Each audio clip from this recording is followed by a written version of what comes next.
going to have a presentation about brands from someone who's, from his company, they're doing something very famous with the Interbrand ranking of top brands every year. This is something that is shared a lot, and he's going to explain a little bit more how brands are being ranked and evaluated by people, and how they can, with their tool, help brands to make sure their digital activities are helping the brand awareness and the brand value. So, if it's good or not. So, if not, after Bertrand, we're going to have another brand into the connected home and Internet of Things with Schneider Electric. And after that, for those of you that weren't aware, we change a little bit, and Bonin will be there around noon. Bonin Bo from Mondelez International. He's coming from the US this morning, so we had to change the agenda a little bit. And I'm going to call on stage now Bertrand Chauvet, who's the head of Paris Interbrand office. Help me welcome.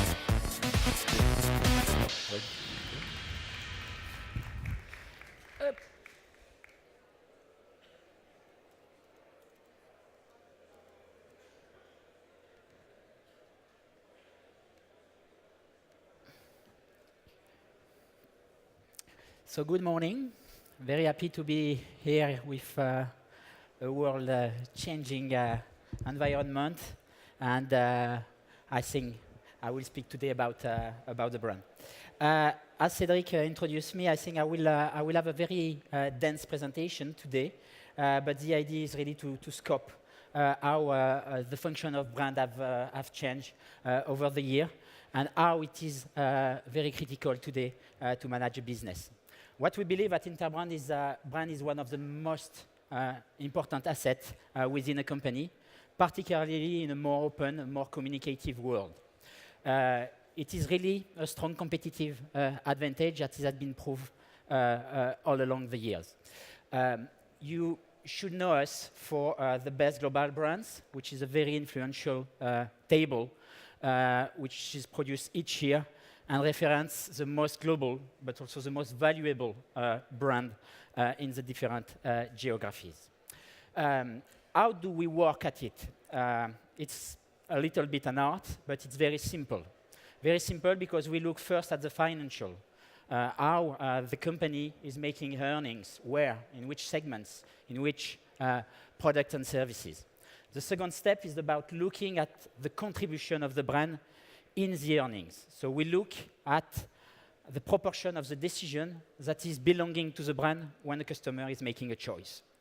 The third element to measure a brand value is to look more deeper at the ability of the brand to secure the future earnings.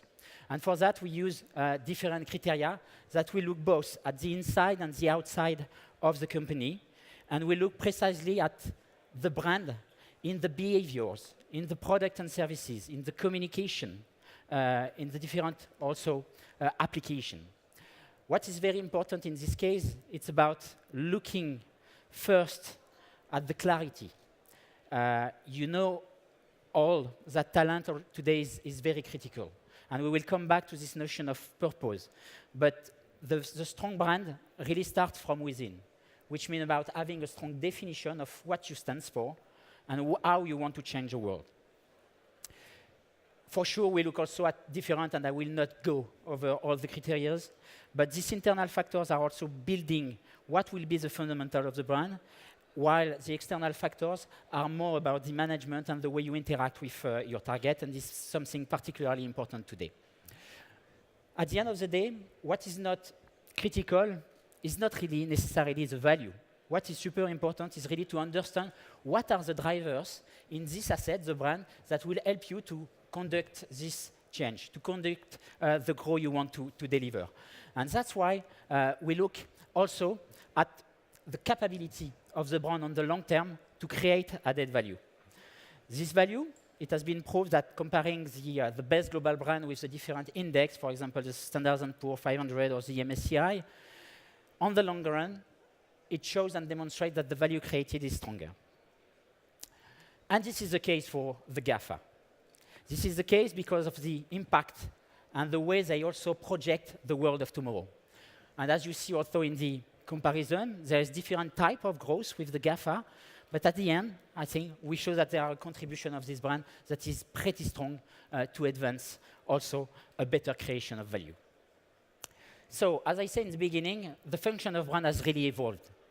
And we will cover today the different ages that we have seen. I will go very quickly on the first two, and then focus a little bit more on the second two.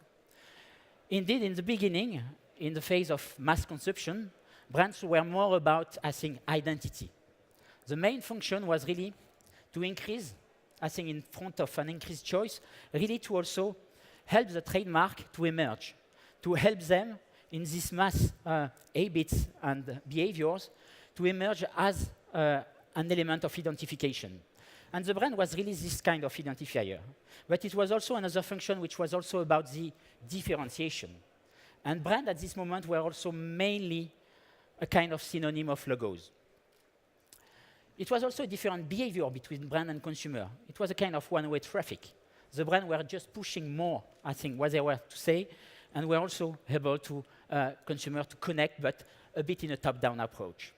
And the measure of it was mainly based on awareness, which was really about understanding the power of conviction the brand has on their market.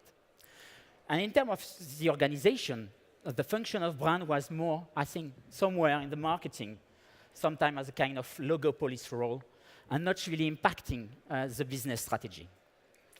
And at this time, it was really about creating and managing identity. And all this presentation is based on a big survey, a big research we have done across the world among CEOs, CMOs, CTOs, which is about, I think, what they expect for tomorrow on brand and business. And as you can see here, I think at this time, the identity is something that is decreasing in the expectations. The second age is about value. It's something we have contributed a little, I think, through the brand valuation, but it has really also improved the role of the brand within the organization. It gives to marketers a seat at the table. And as we can see on the chart, the CMO were having a stronger impact over the top management. Brand at this time, I think, became a business asset. And as Pierre Wick stated it, I think, among the Fortune Global 500, the best company to work for, Interbrand, best global brand, was looking really as key elements of decision-making and discussion in the boards. And it was also changing the behavior, which was helping and, I think, pushing the organization to understand more about the customer, to really create a more reactive, a constructive, a two-way dialogue with them, in order also to strengthen what they were able to create within this asset. And understanding the value was also helping a company to transform. A case here with Samsung that we have worked for a long time, which is about managing an organization which was a conglomerate to something that today is a leading global brand. And then the role in the organization changed. The brand came back and was more linked to the business strategy, helping also marketers, but also all the organization to infuse through internal engagement, through R&D, whatever. And this time was really about measuring and managing value.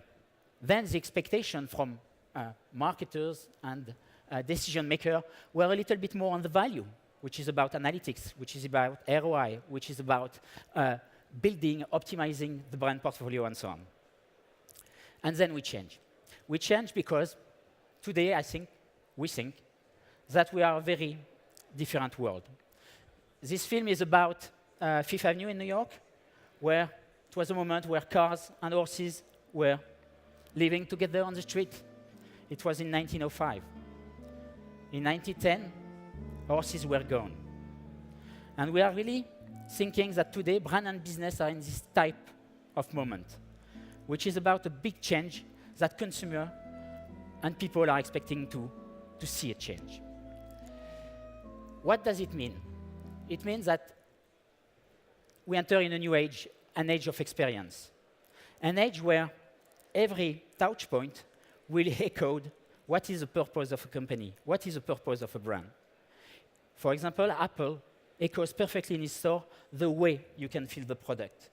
When you interact and manage a device, it's also the same way you can speak and exchange with the staff. The consumer has also changed the game. They have back to power. It's a huge shift.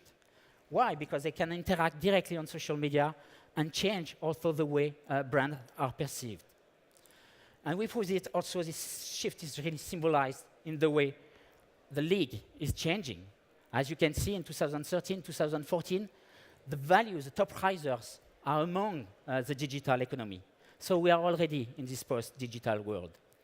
And then, what does it mean for organization? It's a big change, because can we still work like that? No. We have to move. We have to move in a more stronger, a more open ecosystem. An ecosystem that will put both the employees and the customer at the center, in order also to concentrate more on the people.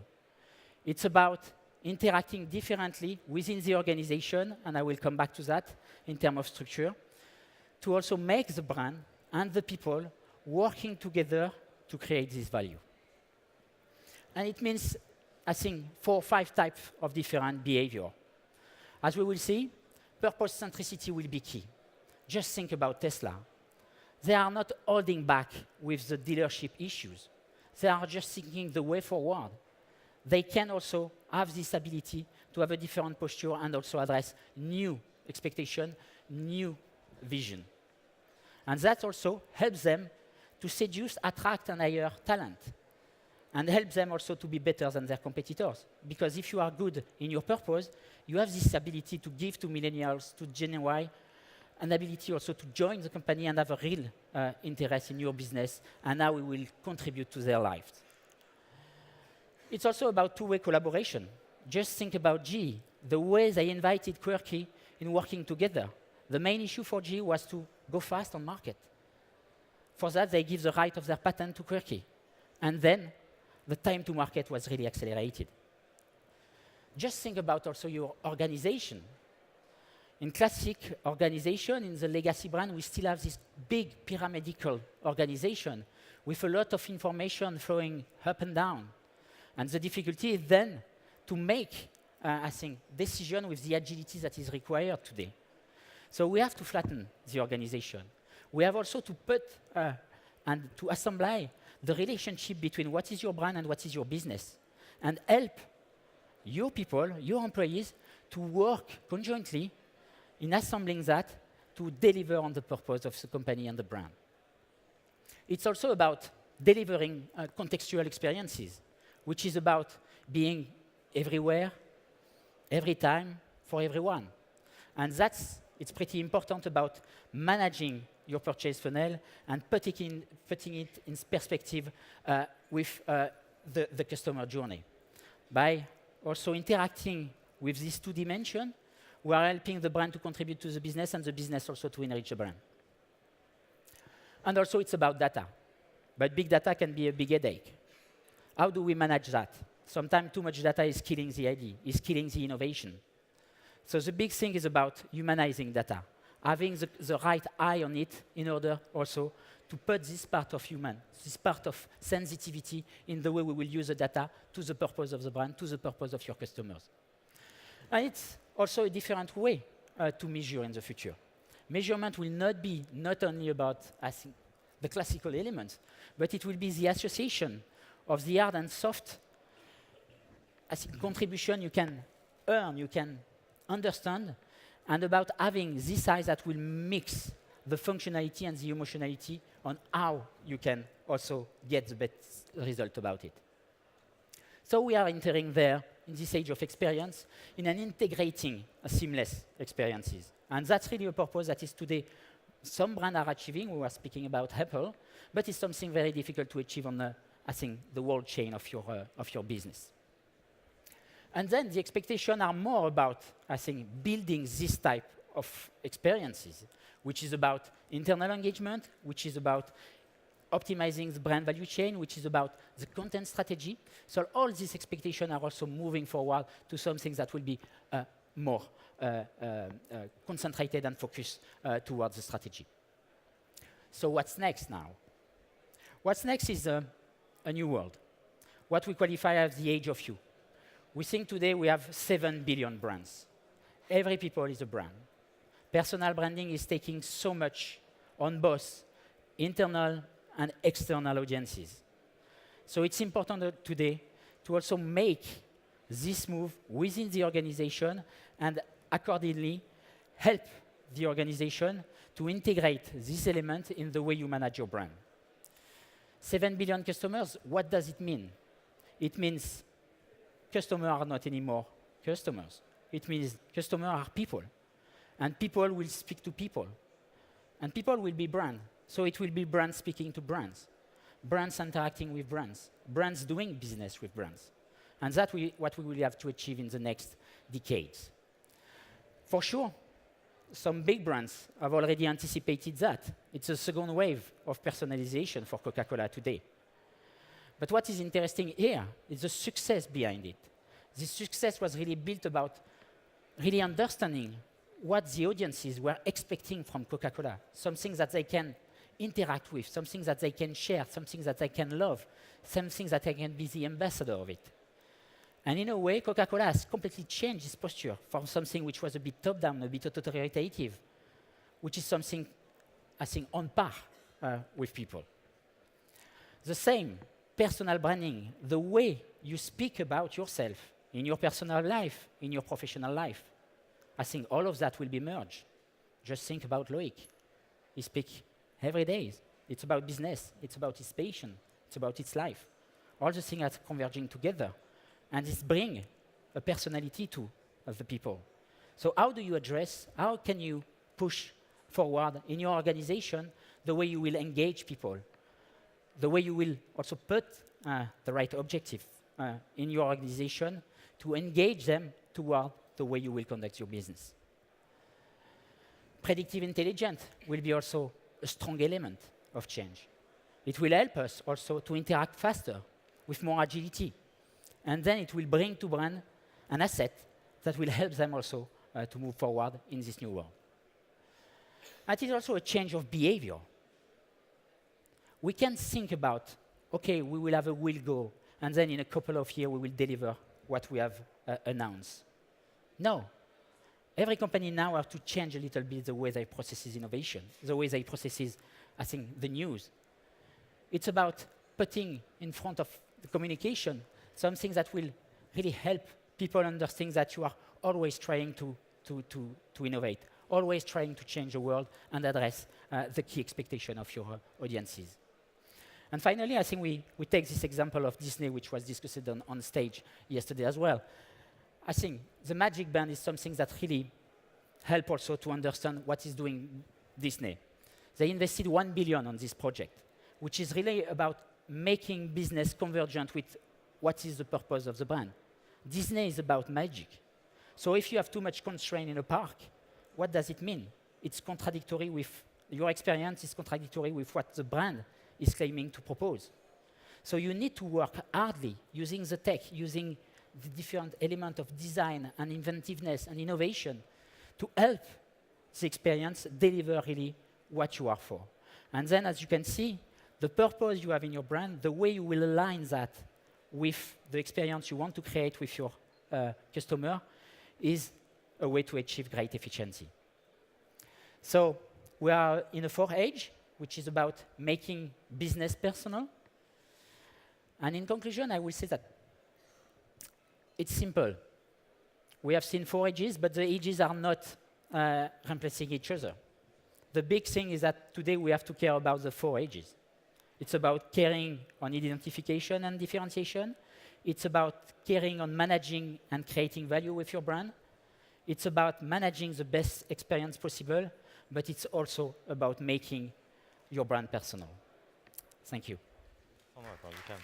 Je vais sur scène. Question. Ouais. Thank you very much. Please. We have a couple of questions, Sure. so let's grab some of them.